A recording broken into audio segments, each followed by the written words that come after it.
নীলাচল নিবাসায় নিত্যায় পরমাত্মনে বলভদ্র সুভদ্রাভ্যাং শ্রী জগন্নাথায় তে নমঃ। জয় জগন্নাথ। রথযাত্রার এই আনন্দমুখর পরিবেশে ভক্তবৃন্দের চরণে প্রণাম নিবেদন করে জগন্নাথ বলদেব সুভদ্রা মহারানী ও প্রভু সুদর্শনের প্রীতিবিধানের উদ্দেশ্যে আমরা নীলমাধব থেকে জগন্নাথ রূপে শ্রীক্ষেত্রপুরী ধামে ভগবানের প্রকট লীলার উপর নাটক প্রস্তুত করার প্রয়াস করছি সকলের পারমার্থিক মনোরঞ্জনের উদ্দেশ্য নিয়ে। সকল ভক্তবৃন্দের কাছে অনুরোধ, কোথাও কোনো ভুল ত্রুটি পরিলক্ষিত হলে নিজ গুণে ক্ষমা করে প্রার্থনায় রাখবেন, যাতে ভবিষ্যতে সেগুলি ঠিক করে সকলকে আনন্দ প্রদান করতে পারি। হরে কৃষ্ণ। সৃষ্টির পরে সৃষ্টিকর্তা ব্রহ্মা ভগবানের কাছে প্রার্থনা নিবেদন করে সমস্ত জীবের দুঃখ দুর্দশা দেখে। তখন ভগবান ব্রহ্মার প্রার্থনায় খুশি হয়ে সেই নীলাচল ধামের ব্যাপারে বর্ণনা করেন, যেখানে নীলমাধব রূপে ভগবান নিজেকে প্রকট করেছেন, যার দর্শন মাত্রই সমস্ত জীব পবিত্র হয়ে যান এবং সেই ধাম জড়জগতের ত্রিতাপ দুঃখের দ্বারা কখনো প্রভাবিত হয় না। এমনকি ব্রহ্মাকে স্বয়ং লক্ষ্মী দেবী ভবিষ্যৎবাণী শোনান পুণ্যবান ধার্মিক ও ভগবানের পরম ভক্ত রাজা ইন্দ্রধনুর, যার ভক্তিতে খুশি হয়ে ভগবান নিজেকে এক বিশেষ রূপে প্রকট করবেন। হে প্রিয় মন্ত্রী এবং ব্রাহ্মণগণ, ঈশ্বরের ইচ্ছায় আমি পুরো পৃথিবীর একচ্ছত্র সম্রাট এবং বাকি সমস্ত রাজারা আমার অধীনে আছে। আমার সেনাদের মতো শক্তিশালী কেউ নেই এবং অসীম সম্পত্তি। এ সব কিছু থাকা সত্ত্বেও আমার ভেতরটা যেন শূন্য। এত কিছু থাকার পরেও আমার হৃদয়ে এক অপূর্ণতার অনুভূতি। কেন সেই অপূর্ণতার অনুভূতি মহারাজ? ভক্তি, পরমেশ্বর ভগবান শ্রী হরির প্রতি প্রেম ভক্তি, যার অভাবে আমার হৃদয় এখনো অপূর্ণ। ও মহারাজ, এটা আপনার বিনম্রতা। আমরা সবাই খুব ভালোভাবেই জানি কিভাবে আপনি আপনার বেশিরভাগ সময়ে পারমার্থিক দিকে ব্যতীত করেন, প্রশাসনিক কাজে নয়, এবং আপনি আপনার বেশিরভাগ ধনই ধর্মীয় কাজে ব্যবহৃত করেন। আপনি অত্যন্ত উদারভাবে গাভী ও স্বর্ণমুদ্রা ব্রাহ্মণ এবং বৈষ্ণবদের মধ্যে বিতরণ করেন। কিন্তু সত্য এটাই যে আমার হৃদয় এখনো এক মরুভূমির মতো, যেখানে শ্রীহরির প্রতি প্রেমের বন্যায় প্লাবিত হচ্ছে না। কেন সেই হৃদয়ে শ্রীহরির ভক্তির অপ্রাকৃত অনুভূতি হচ্ছে না? কেন আমার বাক রুদ্ধ হয়ে যাচ্ছে না হরির কথা বলতে গিয়ে? কেন আমার চোখে জল আসছে না ভগবানের কথা বলার সময়? ওহ, আমাকে ধিক্কার! ব্রাহ্মণগণ, আপনারা খুব ভালোভাবেই শাস্ত্রের নির্যাস জানেন। কৃপা করে বলুন, কিভাবে আমি আমার হৃদয়ে এই অপ্রাকৃত অনুভূতি করতে পারবো? দয়া করে বলুন, কোথায় আমি ভগবানকে খুঁজে পাবো? কিভাবে তার দেখা পাবো? তাহলে শুনুন রাজা, ভারতবর্ষের উত্তর পূর্ব দিকে পুরুষোত্তম ক্ষেত্র নামক জায়গাতে নীলগিরি পর্বতকে ঘিরে এক ঘন জঙ্গল আছে, যেখানে রোহিণী কুণ্ডের জল স্পর্শ করা মাত্রই এক কাক উদ্ধার হয়ে বৈকুণ্ঠ লোকে ফিরে যায়। আমার একবার সৌভাগ্য হয়েছিল সেখানে 1 বছর ধরে থাকার। প্রতি রাতে সেখানে দেবতারা স্বর্গলোক থেকে নেমে আসে এবং সেখানে তারা ভগবানের শ্রী বিগ্রহ নীলমাধবের পূজা অর্চনা ও সুন্দর সুন্দর প্রার্থনা নিবেদন করে। ও রাজা, এসব কিছু সাক্ষী হওয়ার সৌভাগ্য আমার হয়েছিল। আমি আপনাকে সত্যিই বলছি, কোনো যোগ্যতা না থাকা সত্ত্বেও কেবলমাত্র সেই পুরুষোত্তম ক্ষেত্রে থাকার ফলে আমার হৃদয়ে পরমেশ্বর ভগবানের প্রতি ভক্তি এবং অদ্ভুত আকর্ষণ অনুভব করেছিলাম। সেই স্থানটা এক চিন্তামণির মতো, যেখানে গেলে সমস্ত বাসনা পূর্ণ হয়। তাই আমি আপনাকে অনুরোধ করব, একবার সেই স্থানে অবশ্যই যাওয়ার জন্য। আপনার ইচ্ছা নিশ্চয়ই পূরণ হবে। হে মন্ত্রী, আমি অত্যন্ত আগ্রহী হয়েছি এখনই সেই স্থানে যাওয়ার জন্য। এই ব্রাহ্মণের কৃপায় আমি আমার হৃদয়ের ইচ্ছা পূরণ করার উপায় খুঁজে পেয়েছি। এক্ষুনি তুমি নিজে গিয়ে সেই জায়গার অনুসন্ধান করো। অবশ্যই হে রাজন। হে ভ্রাতা, আপনি যদি অনুমতি দেন তাহলে কি আমি রাজার কাছে একটা অনুরোধ করতে পারি?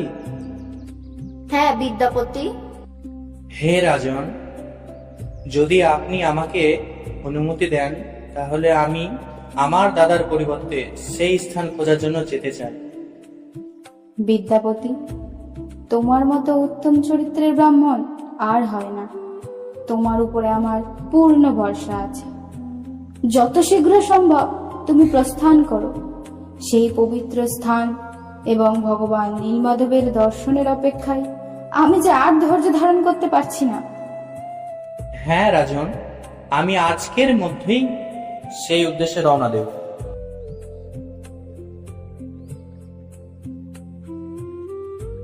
এভাবেই বিদ্যাপতি পুরুষোত্তম ক্ষেত্রের উদ্দেশ্যে রওনা দেন। রাজা ইন্দ্রদুম্ন ও বিদ্যাপতি এটা জানতোই না যে নীলমাধবের খোঁজে তাদেরকে অনেক ঘটনার সম্মুখীন হতে হবে, যা ইতিহাসের পাতায় যুগ যুগ ধরে লেখা থাকবে এবং সেই ঘটনার আলোচনা করে সবাই আনন্দ লাভ করবে। বিদ্যাপতি দিনের পর দিন একা ভ্রমণ করছিলেন এবং ঘন জঙ্গল ও বিভিন্ন শহর পার করে অবশেষে মাসখানেক পরে সেই পুরুষোত্তম ক্ষেত্রে এসে পৌঁছলেন।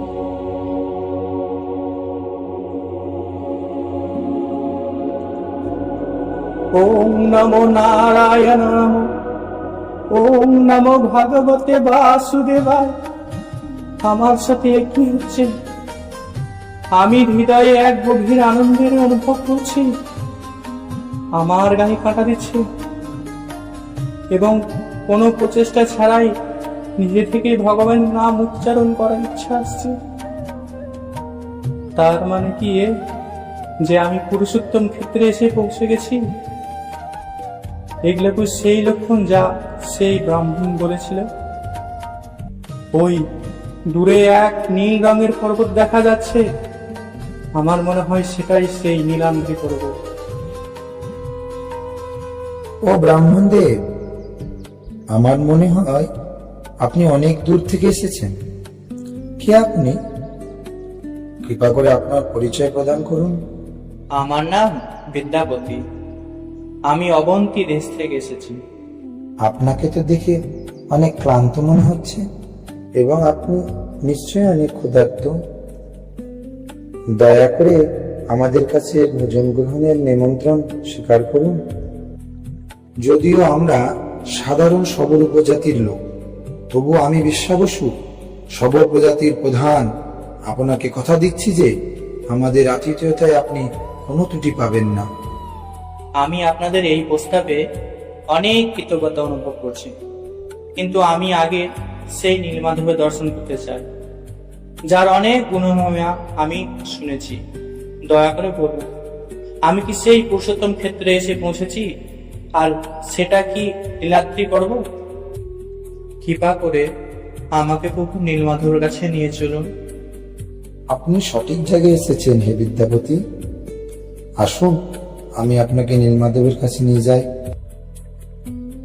কত খুশি না হবে রাজা যখন জানতে পারবে যে আমি নীলমাধবের খোঁজ পেয়ে গেছি। কি কি বললেন আপনি এখনই? আসলে আমাকে রাজা ইন্দ্রদম্ন পাঠিয়েছেন নীলমাধবের খোঁজে। তিনি প্রভুর দর্শনের জন্য অত্যন্ত আকাঙ্ক্ষিত। ক্ষমা করবেন বিদ্যাপতি, কিন্তু আমি আপনাকে দর্শনের জন্য নিয়ে যেতে পারবো না। ভালো হবে আপনি ফিরে যান। কেন?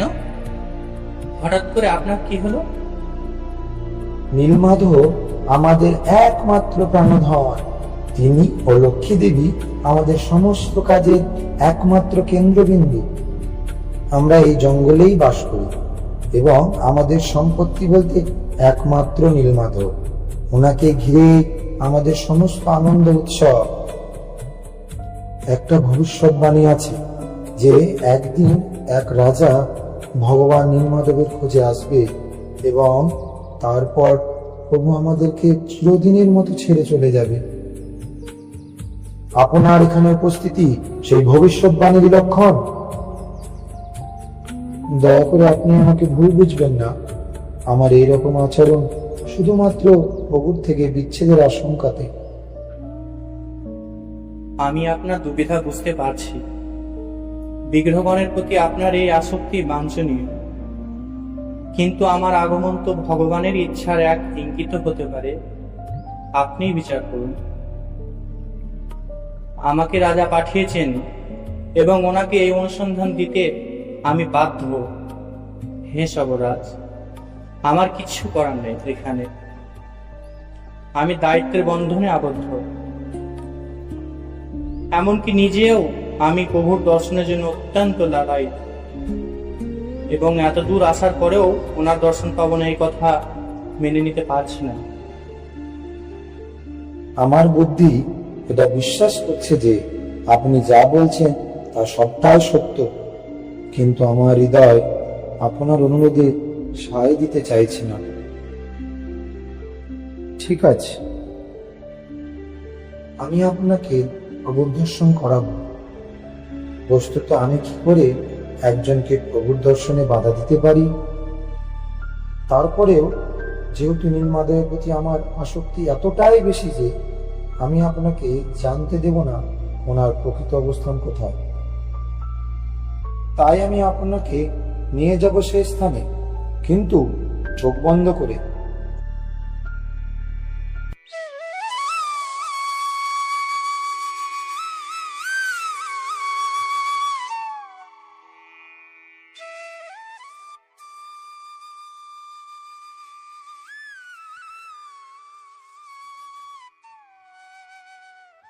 কিভাবে এই জড় শরীরে অনন্ত ভগবানের অনন্ত মহিমা বর্ণনা করতে সক্ষম হব আমি? হে প্রভু, আপনার অপূর্ব রূপ কোটি কোটি সূর্য রশ্মিকেও পরাভূত করে। আপনার সুন্দর হাসি জগতের সমস্ত ফুলের সৌন্দর্যকেও হার মানায়। আপনার দৃষ্টিপাতে এমনকি জড় বস্তুও চেতন হয়ে যায়। তাই অন্য কোনো চেতন জীবের কথা কি বলবো, যে আপনার দর্শন পাওয়া মাত্রই স্তম্ভিত হয়ে যায়। সমস্ত দার্শনিক মুনি ঋষিরা পর্যন্ত আপনার গুণমহিমা বর্ণনা করতে অক্ষম। এমনকি যুগ যুগ ধরে বর্ণনা করেও তা শেষ করতে পারেন না। তাহলে আমি কে? এক নগণ্য জীব। আমি শুধুমাত্র এই দুর্লভ সৌভাগ্যের কথা ভেবেই অবাক। ও নীলমাধব, আমি আপনার শ্রীচরণে শত কোটি প্রণাম নিবেদন করছি। হে প্রভু, আপনার চরণে এই অধমের প্রণাম গ্রহণ করুন। नीलमाधवाय विद्महे वासुदेवाय धीमहि तन्नो जगन्नाथः प्रचोदयात्। আসুন বিদ্যাপতি, নীলমাধবের প্রসাদ গ্রহণ করুন।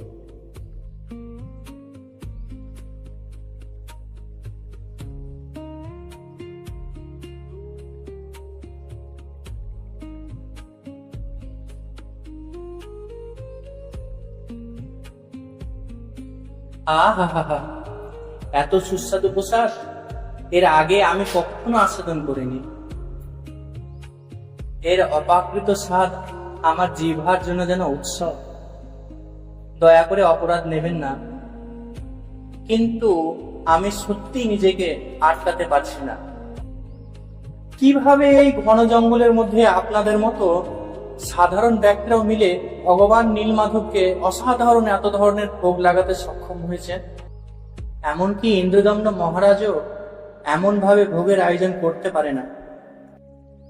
এটা হচ্ছে ডালনা, যেটা সবজিকে ছোট ছোট করে কেটে অল্প আঁচে রান্না করা হয়েছে শুদ্ধ ঘিয়ের সাহায্যে, যা আপনার খিদে আরো বাড়িয়ে দেবে। আর এটা হচ্ছে ঘন ক্ষীর, যার মধ্যে ছোট ছোট লিপিতে দিয়ে তার সাথে আরো বাড়িয়ে তুলেছে।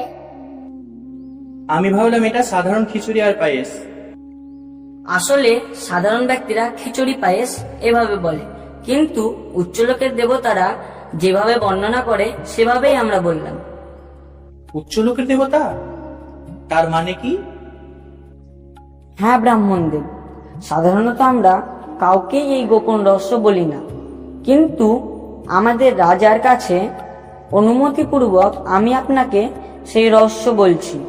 স্বর্গের রাজা ইন্দ্রের সাথে সমস্ত দেবতা, অপ্সরা এবং তাদের অনুসরণ পূর্বক সমস্ত গন্ধর্ব, বসু আদিত্যরা প্রতিদিন রাতে নীলমাধবের দর্শন করতে আসেন। দেবতারা নীলমাধবের উদ্দেশ্যে অনেক সুন্দর সুন্দর প্রার্থনা নিবেদন করেন এবং অপ্সরা ওনার প্রীতিবিধানের জন্য নৃত্য পরিবেশন করেন। আর এই প্রসাদ যা আপনি গ্রহণ করছেন সেগুলি আমরা রান্না করিনি, সেসব দেবতারা নিজে হাতে রান্না করে ভগবানকে ভোগ নিবেদন করেছেন। হে সবরাজ, আপনার ভাগ্যের সত্যি তুলনা হয় না, এবং এখন আমি পুরোপুরি অনুভব করতে পারছি আপনার দুর্দে। কেন আপনি চান না রাজা এখানে আসুন? আর আপনার এই আচরণ একদম ন্যায়সঙ্গত। এমনকি আমি নিজেও ফিরে যেতে চাই না। আমার তো ইচ্ছে হচ্ছে এখানেই আপনাদের সাথে অবস্থান করে মৃত্যু পর্যন্ত ভগবান নীলমাধবের সেবা করে আনন্দের সাথে থাকি। কিন্তু কর্তব্যের বন্ধনে আমি আবদ্ধ, এবং কর্তব্য সবসময় নিজের সুখের থেকেও বেশি গুরুত্বপূর্ণ। এই অপূর্ব সৌভাগ্যের সুযোগ কেবলমাত্র রাজা কারণেই আমি লাভ করেছি। তিনি নিশ্চয়ই প্রত্যেকটা দিন আমার আসার প্রতীক্ষায় রয়েছেন। যখনই হোক আমাকে তো ফিরে যেতেই হবে। কিন্তু হে সবরাজ, আমি আপনাকে শপথ করে বলতে পারি, যদি কেউ নীলমাধবের কৃপা লাভের যোগ্য, তাহলে সেটা অবশ্যই রাজা ইন্দ্রদম্ভ। ওনার মতো প্রেম ভক্তি আর কারো হৃদয়ে আমি দেখি। এভাবেই অত্যন্ত গভীর আকাঙ্ক্ষা সহকারে বিদ্যাপতি নীলাচল থেকে অবন্তী নগরে ফিরে আসেন। যখন তিনি রাজমহলে প্রবেশ করলেন, রাজা তাকে দেখে আপ্লুত হলেন।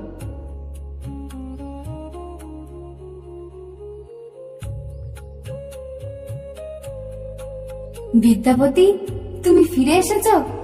এখন মনে হচ্ছে যেন আমার প্রাণ ফিরে এসেছে। তোমার দেহের সুগন্ধ এবং মুখের উজ্জ্বলতা দেখে আমি নিশ্চিত করতে পারছি যে তুমি অবশ্যই তোমার কাজে সফল হয়েছো। হ্যাঁ মহারাজ, আপনার প্রার্থনা ও আপনার সভার সমস্ত ব্রাহ্মণ ও পুরোহিতের আশীর্বাদে আমি ভগবান নীলমাধবের সন্ধান পেয়েছি। বলো আমাকে, কেমন দেখতে প্রভু নীলমাধব? অপূর্ব সুন্দর তার রূপ, যা বর্ণনা করতে আমি অক্ষম। এবং তিনি নীলগিরি পর্বতে সাধারণ সকল প্রজাতির দ্বারা সেবিত হচ্ছেন। তারা প্রভুর ব্যাপারে অত্যন্ত আবেগপূর্ণ, তাই আমার তাদের বিশ্বাসের যোগ্য হতে অনেক সময় লেগে গেছে মহারাজ। এমনকি তার জন্য আমাকে সবরাজ বিশ্বাবসুর কন্যাকে বিবাহ করতে হয়। তারপরেও তারা আমাকে জানতে দেয়নি নীলমাধবের সন্ধান, এবং যখনই নিয়ে যেত আমার চোখ বন্ধ করেই নিয়ে যেত। কিন্তু একদিন আমি যাওয়ার পথে একটা করে সর্ষে দানা ফেলতে ফেলতে যাই। এতদিনে নিশ্চয়ই সেই বীজ থেকে গাছ বেরিয়ে গেছে, যেগুলোর সাহায্যে আমরা অবশ্যই সেই স্থানে পৌঁছে যেতে পারবো যেখানে নীলমাধবের সেই বিগ্রহ আছে। জয় হোক নীলমাধবের, এবং তোমারও জয় হোক বিদ্যাপতি। এ কি করছেন মহারাজ? আপনি রাজা এবং আমি আপনার এক নগণ্য সেবক মাত্র। এভাবে আমার কাছে আপনি মাথা নত করবেন না। না, তুমি ভগবানের কৃপা লাভ করেছো, তাই তুমি আমার প্রভু, আমি তোমার ভৃত্য। ও বিদ্যাপতি, তুমি আমার জন্য সুখবর এনেছো। আমি আপনার জন্য এক অমূল্য উপহার এনেছি। এই মালা স্বয়ং নীলমাধবের, জয়। এবং এগুলো ভগবানের প্রসাদ, যা স্বয়ং দেবতারা নীলমাধবকে ভোগ লাগিয়েছিল। এই উপহারগুলি বিশ্বাবসু আপনার জন্য পাঠিয়েছে, যিনি শিব জঙ্গলের রাজা এবং তিনি নীলমাধবের সেবা পূজার দায়িত্বে আছেন। ওহ বিদ্যাপতি, আমি আমার কৃতজ্ঞতা ভাষায় ব্যক্ত করতে পারবো না। হে সৈনিক, সভা শেষে এই প্রসাদগুলো সবার মাঝে বিতরণ করে দিও। প্রিয় মন্ত্রী, ব্রাহ্মণ ও পুরোহিত মহাশয়, এই খবর পাওয়ার পর আমি আর কোনো কারণ দেখতে পাচ্ছি না এখানে থাকার। তাই আমি অতি শীঘ্রই অবন্তীনগর ছেড়ে উৎকল দেশে স্থানান্তর হতে মনস্থ করছি। তাই সমস্ত রাজ্যে এই খবর দিয়ে দাও, যারা গৃহ পরিবারের প্রতি আসক্তি থেকে বেরোতে চায় তারাই উৎকল দেশে যেতে চাইলে আমি তাদের সমস্ত দায়িত্ব নেব। চলো সবার জন্য বাড়ি বানাই, এই মনোভাব নিয়ে যে আমরা সবাই সেখানে প্রভুর বিনীত সেবক মাত্র। সেই বাড়ির দেওয়ালগুলো হবে ভক্তি দিয়ে তৈরি, যা সবাইকে মায়ার হাত থেকে রক্ষা করবে। চলো আমরা এমন বাড়ি বানাই যার ছাদ হবে একমাত্র নীল মাধবের আশ্রয়। হ্যাঁ মহারাজ, আমরা সবাই আপনার সাথে যেতে প্রস্তুত। হে মহারাজ, আপনার জন্য এক অত্যন্ত সুখবর আছে। হ্যাঁ বলো সৈনিক। মহান ঋষি নারদ মুনি আপনার প্রাসাদে এসে উপস্থিত হয়েছেন। নারদ মুনি? আমি নিজে গিয়ে ওনাকে নিয়ে আসব। নারায়ণ নারায়ণ। ও এমন কোন পুণ্যের কাজ আমি করেছি যে এত সৌভাগ্য একসাথে আমার জীবনে আসছে? আমার সশ্রদ্ধ প্রণাম গ্রহণ করুন হে ঋষিবর। আপনার মতো এমন এক মহান ভক্তের দর্শন পাওয়া অত্যন্ত দুর্লভ। কৃপা করে আপনি আসন গ্রহণ করুন। তারপর বলুন হে রাজন, আপনার রাজ্যে কি যথেষ্ট পরিমাণ শস্য উৎপাদন হচ্ছে? সমস্ত প্রজারা সুখে বসবাস করছে তো? আপনি ধর্মের পথে রাজ্য পরিচালনা করছেন তো? এবং প্রজারা শাস্ত্রমতে জীবনযাপন করে ভগবত ভাবনাময় হচ্ছে তো? আপনার কৃপায় সমস্ত কিছু খুব ভালোভাবেই চলছে হে নারদ মুনি। আপনার মতো মহাত্মারা কোনো বিশেষ উদ্দেশ্য ছাড়া কোথাও যান না। কৃপা করে বলুন, কি বিশেষ উদ্দেশ্য নিয়ে আপনি এই রাজ্যে এসেছেন? হ্যাঁ, আমি এই খবর পেয়েছি যে আপনি নাকি অবন্তীনগর ছেড়ে পুরোপুরি নীলাচল ধামে যাওয়ার জন্য মনস্থির করেছেন, নীলমাধবের সম্পূর্ণ আশ্রয় নেওয়ার জন্য। হ্যাঁ মুনিবর, আপনি যা শুনেছেন তা সত্য। হে রাজন, সেই উদ্দেশ্যেই আমাকে পিতা ব্রহ্মা নির্দেশ দিয়েছেন আপনাকে সব রকম ভাবে সাহায্য করার জন্য। ব্রহ্মা আমার প্রতি সত্যি অত্যন্ত কৃপা করেছে। এর থেকে বেশি আমি আর কি আশা করতে পারি? আর আপনি নিজে এসেছেন, তাতেই আমাদের সমস্ত প্রচেষ্টা সফল হয়ে গেছে। কিন্তু মনে রাখবেন রাজা, অনেক সময় সফলতা আসে কঠোর পরিশ্রম করার পরেও উৎসাহ ধরে রাখার মাধ্যমে। তাতে যতই প্রতিকূলতা আসুক না কেন, রাজা ইন্দ্রদ্যুম্ন তার জন্য আপনি প্রস্তুত হন, কারণ আপনি এক সম্পূর্ণ আলাদা অভিজ্ঞতার সম্মুখীন হতে চলেছেন, যা আপনি স্বপ্নেও কখনো কল্পনা করেননি। সমস্ত প্রজারা বুঝতে পারলেন যে তাদের রাজা একজন মহান ভক্ত। তাই তারা তাদের বাড়ি ঘর সব ছেড়ে রাজা ইন্দ্রদ্যুম্নর সঙ্গে যাবার জন্য তৈরি হলেন এবং অনেক দিন হাঁটার পর তারা মহানদীর কাছে এসে পৌঁছালেন। হে রাজা, আপনার সাথে সাক্ষাৎ করার জন্য উৎকলের রাজা স্বয়ং এসে উপস্থিত হয়েছেন। হ্যাঁ, ওনাকে আমার কাছে নিয়ে এসো। প্রণাম হে মুনিবর, আমার জীবন ধন্য হয়ে গেল আপনার দর্শন পেয়ে। আমার শতকোটি প্রণাম গ্রহণ করুন। আপনাকেও আমার প্রণাম হে রাজন। এটা আমার সৌভাগ্যের ব্যাপার যে আপনাদের মতো মহান ব্যক্তিত্বের সান্নিধ্য লাভ করার সুযোগ পেয়েছি। তাই আপনাদের আগমনের খবর পেয়েই আমি চলে এসেছি। আমি এবং আমার সমস্ত প্রজারা এসেছি উৎকল দেশে স্থায়ীভাবে বসবাস করে ভগবান নীলমাধবের সান্নিধ্য লাভের সুযোগ গ্রহণ করতে। আপনি যদি সেই ব্যাপারে কোনো সাহায্য করতে পারেন তাহলে অত্যন্ত উপকৃত হব। হে রাজন, আমার কাছে অত্যন্ত দুঃখের খবর আছে। আমি বুঝতে পারছি না সেটা আপনাকে কিভাবে দেব। কেন? কি সেই খবর? সম্প্রতি এক ভয়ানক ঝড় আছে এই নীলাচল ক্ষেত্রে, এবং ফলস্বরূপ পুরো নীলাচল ক্ষেত্র বালুকণার নিচে ঢাকা পড়ে যায়। এমনকি প্রভু নীলমাধবও চাপা পড়ে যায় এবং হারিয়ে যায়।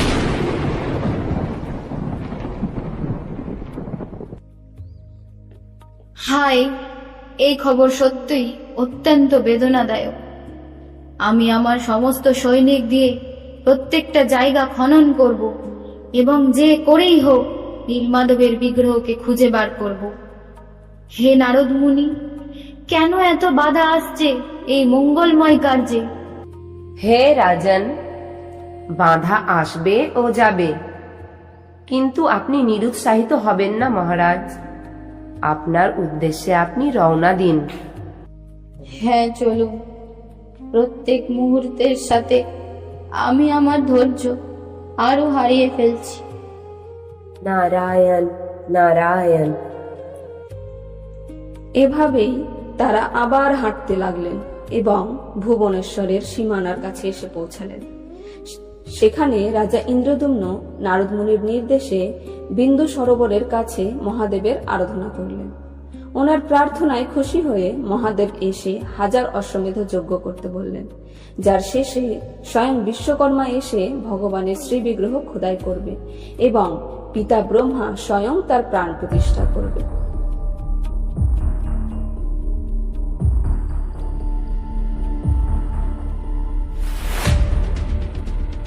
কিন্তু এত কিছুর পরেও রাজা ইন্দ্রদম্ন কিছু অমঙ্গল সূচক ইঙ্গিত লক্ষ্য করলেন।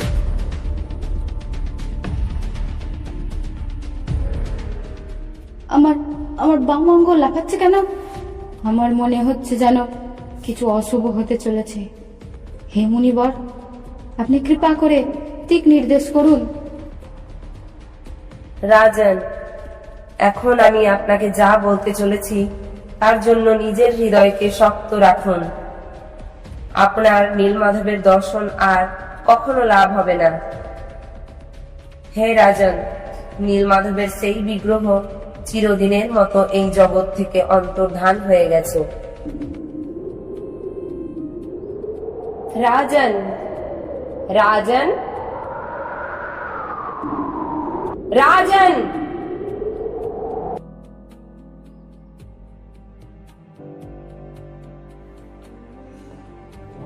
কি এমন পাপ কর্ম আমি করেছিলাম, বা এমন কোন বৈষ্ণব অপরাধ আমি করেছি যার জন্য ভগবানের কৃপা থেকে আমি বঞ্চিত হলাম? না না রাজন, আপনি কোনো পাপ করেননি এবং কোনো বৈষ্ণব অপরাধও হয়নি আপনার দ্বারা। আপনি আশা ছাড়বেন না মহারাজ।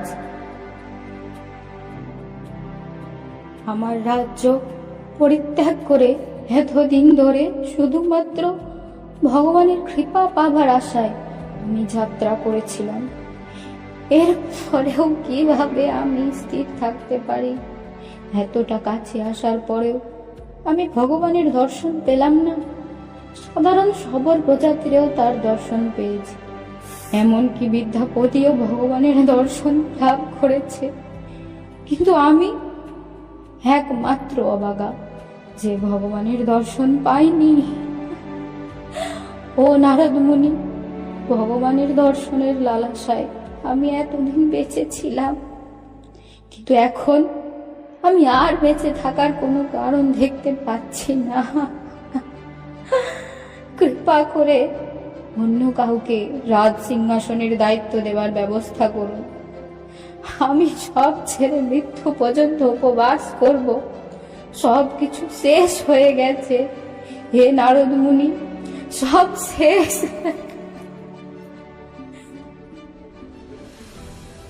হে রাজন, শান্ত হন। আপনি এভাবে ভেঙে পড়বেন না।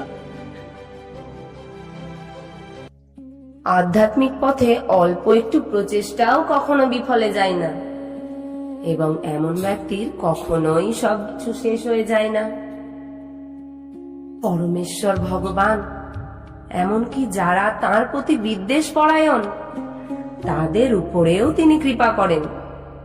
সেখানে ভক্তের আর কি কথা? মনে পড়ছে মহারাজ, শুরুতে আমি আপনাকে বলেছিলাম যে কখনো কখনো সফলতা আসে কঠোর পরিশ্রম আর প্রতিকূলতাকে পার করার পর, আর একমাত্র তীব্র আকাঙ্ক্ষাই ভগবানের কৃপাকে আকৃষ্ট করে। প্রিয় রাজা ইন্দ্রদুম্ন, এবার আমি আপনাকে এমন এক অত্যন্ত মহত্বপূর্ণ কথা প্রকাশ করতে চলেছি যা আপনার হৃদয়ের সমস্ত আশঙ্কা নিরসন করবে। আপনার জন্মের অনেক অনেক বছর পূর্বেই স্বয়ং লক্ষ্মী দেবী ব্রহ্মাকে আপনার জন্মের ভবিষ্যৎবাণী করেছিলেন এবং তিনি ব্রহ্মাকে নির্দেশ দিয়েছিলেন আপনাকে সব রকম ভাবে সহায়তা করার জন্য, এবং ব্রহ্মার নির্দেশেই আমি আপনার কাছে এসেছি। আপনার কি মনে হয় লক্ষ্মী দেবীর ভবিষ্যৎবাণী, ব্রহ্মার সহায়তা এবং মহাদেবের আশীর্বাদ বিফলে যাবে?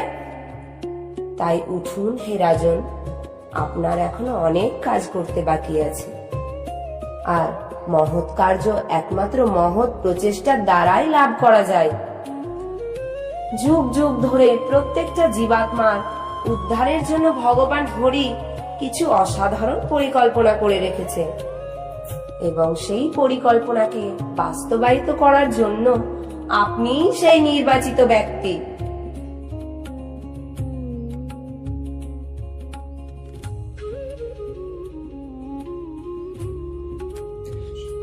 শিবের নির্দেশ মতো ইন্দ্রদুম্ন রাজা সুযোগ্য ব্রাহ্মণ দ্বারা 1000 অশ্বমেধ যজ্ঞর অনুষ্ঠান করলেন, এবং যজ্ঞের শেষে তিনি স্বপ্নে ভগবানের দর্শন পান। তারপরে তিনি কিছু প্রজা সমুদ্রের জলে এক বিশাল কাঠকে ভেসে আসতে দেখেন, যেই কাঠে ভগবান বিষ্ণুর বিভিন্ন চিহ্ন অঙ্কন করা ছিল।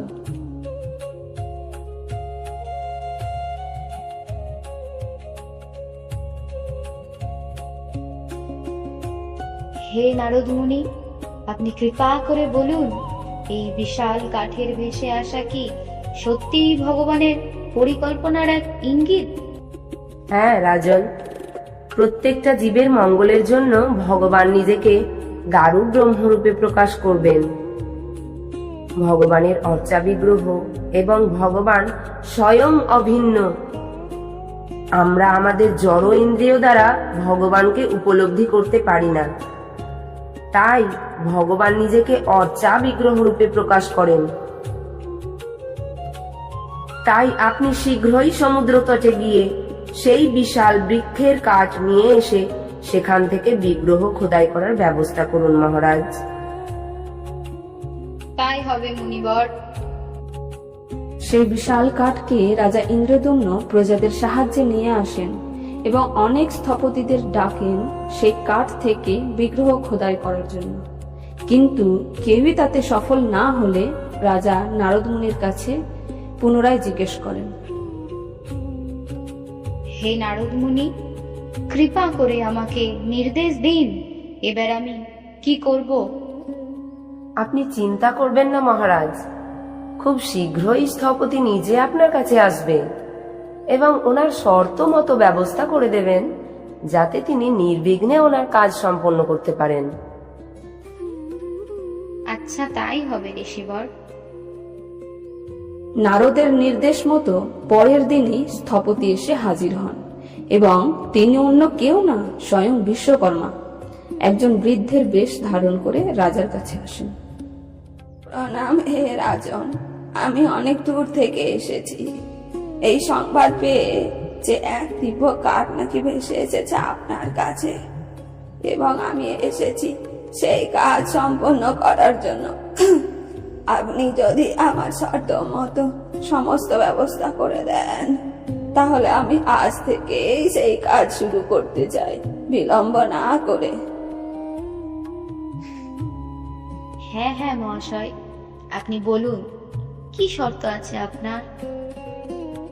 আমার একটা ঘর লাগবে, এখানে কেউ প্রবেশ করবে না আমি ছাড়া, এবং যতদিন কাজ চলবে বাইরে কীর্তন ও ভগবানের উদ্দেশ্যে ব্রাহ্মণরা স্তুতি পাঠ করবে, যাতে আমার খোদাই করার আওয়াজ বাইরে না আসে। এবং যদি কেউ প্রবেশ করে আমার অনুমতি ছাড়া, তাহলে আমি তৎক্ষণাৎ বিগ্রহের কাজ বন্ধ করে চলে যাব। সে বিগ্রহ সম্পূর্ণ হোক বা না হোক। আচ্ছা বেশ, আপনার শর্ত মতো আমি আজকেই সমস্ত ব্যবস্থা করে দিচ্ছি। এভাবেই বিশ্বকর্মা ঘরের দরজা বন্ধ করে কাজ শুরু করে এবং বাইরে কীর্তন ও ব্রাহ্মণ দ্বারা মন্ত্রোচ্চারণ হতে থাকে। এমনকি রাজার স্ত্রী গুন্ডিচা স্বয়ং নিজের হাতে রান্না করে থালাতে করে দরজার বাইরে স্থপতির জন্য খাবার রেখে আসত। বেশ কিছুদিন পার হয়ে যায়। একদিন রানী গুন্ডিচা লক্ষ্য করলেন যে আগের দিনের খাবারগুলো কেউই গ্রহণ করেনি এবং এভাবে 14 দিন পার হয়ে গেলে তিনি চিন্তিত হয়ে যান এবং রাজার কাছে গিয়ে বলেন, স্বামী, আমি লক্ষ্য করছি 14 দিন পার হয়ে গেল, কিন্তু বাইরে রাখা খাবার স্থপতি ছুঁয়েই দেখেনি। আমার ভয় হয় এই বৃদ্ধ বয়সে ওনার কিছু হয়ে যায়নি তো। আমার মনে হয় একবার দরজা খুলে দেখা দরকার উনি ঠিক আছেন কিনা। কি? আমরা এটা করতে পারি না? তোমার মনে নেই ওনার দেওয়া শর্তগুলো এবং নারদ মুনির নির্দেশ? কি হবে যদি বিগ্রহগুলো অপূর্ণই থেকে যায় আমাদের এই সন্দেহের জন্য? হ্যাঁ, আপনি ঠিক বলছেন, কিন্তু ওনার যদি কিছু হয়ে যায় তখন কি করবেন? কি করে এক বৃদ্ধ ব্যক্তি এতদিন ধরে জল ও খাবার না খেয়ে বেঁচে থাকতে পারে? ওহ, কেমন এক সংকটময় পরিস্থিতি। সম্ভবত তুমি ঠিকই বলছো। কিছু তো খটকা আমারও লাগছে। আমাদের একবার দেখা দরকার। হে প্রভু, কৃপা করে আমার এই সিদ্ধান্ত যেন ভুল না হয় আপনি দেখবেন। তখন রাজা গুন্ডিচার কথা শুনে সৈনিককে আদেশ দেন দরজা ভাঙার জন্য এবং সৈনিক দরজা ভাঙতে শুরু করে।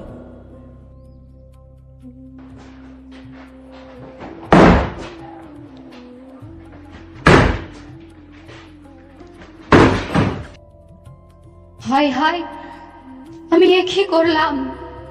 আবার নির্দেশ অমান্য করার ফলে স্থপতি বিগ্রহ পূর্ণ না করেই চলে গেলেন। গুন্ডিচা, লক্ষ্য করো, বিগ্রহগণের ঠিকভাবে এখনো হাত পাও গঠন হয়নি। আমি সত্যি খুব দুর্ভাগা, নীলমাধবের দর্শন পেলাম না। অনেক প্রয়াসের পর যখন প্রভু বিগ্রহ রূপে নিজেকে প্রকাশ করলেন, তখন তার পরিণতি এই অপূর্ণ বিগ্রহ। আমার মতো অভাগা আর কে হতে পারে? স্বামী, আপনি নিজেকে দোষ দেবেন না। আমি সেই ব্যক্তি, আপনাকে জোর করেছি দরজা খোলার জন্য। এই সমস্ত কিছুর জন্য একমাত্র আমিই দায়ী। রাজন, যেই রূপকে আপনি অপূর্ণ ভাবছেন, আসলে সেই রূপই ভগবানের সব থেকে পূর্ণতম রূপ। দুঃখ করবেন না মহারাজ, পরিবর্তে আপনি আনন্দিত হন। আপনার সমস্ত ভক্তির ফল আজকে আপনি পেয়ে গেছেন। আপনি আমাকে শুধুমাত্র সান্ত্বনা দেওয়ার জন্য এই কথাগুলো বলছেন। কিভাবে এমন হাত পা গঠনের বিগ্রহ পূর্ণ হতে পারে?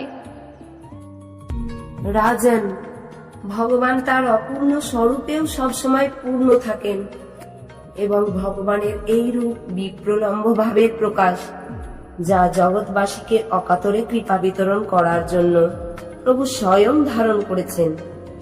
তাই তিনিই হচ্ছে সবার পিতা। উনি থাকতে কেউ কখনো অনাথ হবে না। তাই তো তিনি জগন্নাথ। আপনি তাই সব দুঃখ ছেড়ে উৎসবের আয়োজন করুন। বেশ মুনিবর, জয় জগন্নাথ, জয় জগন্নাথ। নারদ মুনির নির্দেশ পেয়ে মহা আড়ম্বর সহকারে রাজা ইন্দ্রদুম্ন জগন্নাথ, বলদেব, সুভদ্রা মহারানী ও সুদর্শনের বিগ্রহ প্রতিষ্ঠা করলেন শ্রীক্ষেত্রপুরীতে। আজও সেখানে দারু ব্রহ্মরূপে ওনারা পূজিত হচ্ছে। কথিত আছে যে কেউ যদি একবার ভগবানের এই দারু ব্রহ্মরূপ দর্শন করেন পূর্ণ বিশ্বাস সহকারে, তাহলে তাকে আর পুনর্জন্ম নিতে হয়। তাই আপনারা এই সুযোগের লাভ গ্রহণের মাধ্যমে ভগবানের দর্শন করুন এবং সেবাতে নিযুক্ত হয়ে জীবনকে সার্থক করুন। হরে কৃষ্ণ।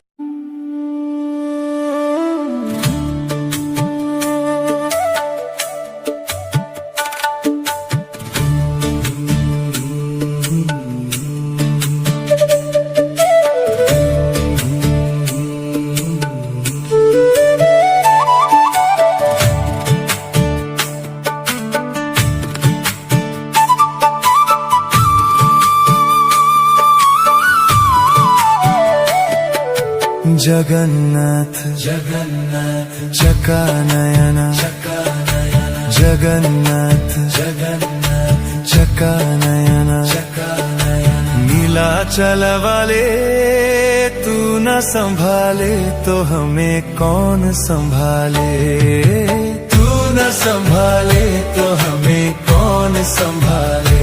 हो जगन्नाथ जगन्नाथ चकानयना नीलाचल वाले तू न संभाले तो हमें कौन संभाले, हे तू न संभाले तो हमें कौन संभाले।